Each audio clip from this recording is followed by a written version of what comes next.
Russian oil and gas turn to Asia.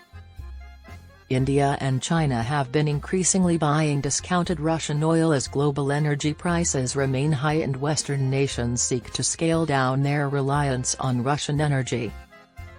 Facing criticism from Western nations for its Russian oil purchases, India's Foreign Minister Jaishankar said his country had little choice when the price of oil is breaking our back.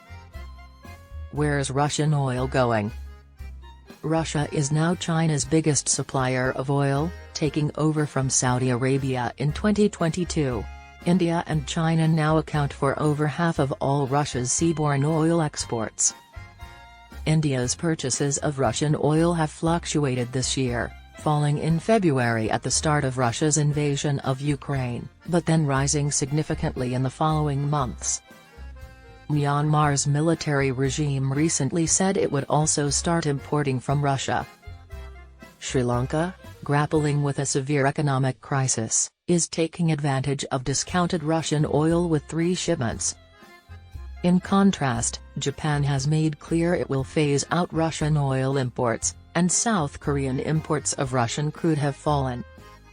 Cheaper oil is driving the flow to Asia. Following its invasion of Ukraine, Russia had fewer buyers for its Ural crude oil, with some foreign governments and companies deciding to shun its energy exports, and its price started to fall. At one point Russian Urals crude was more than $30 a barrel cheaper than Brent crude. By the end of September it was around $20 a barrel cheaper. The Indian government has defended its purchases from Russia, saying it has to source oil from where it is cheapest. The U.S. government has been critical of these purchases, but has little influence over decisions by Asian governments as to where they buy their oil. A plan proposed by the G7 group of nations, UK, US, Canada, France, Germany, Italy and Japan, to cap the price of oil purchased from Russia as a means of limiting Russia's revenue appears largely symbolic.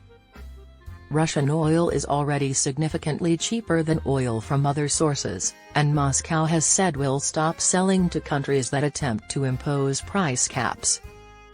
What's the impact of sanctions on the oil trade? Although the price of Russian crude oil is attractive, India's refineries are facing a challenge trying to finance these purchases, because sanctions on Russian banks are affecting payment transactions. One of the options India is looking at is a system based on local currencies, where Indian exporters to Russia get paid in rubles instead of dollars or euros and imports are paid for in rupees. China's state-owned oil enterprises are increasingly using the Chinese renminbi rather than the US dollar to finance oil purchases from abroad.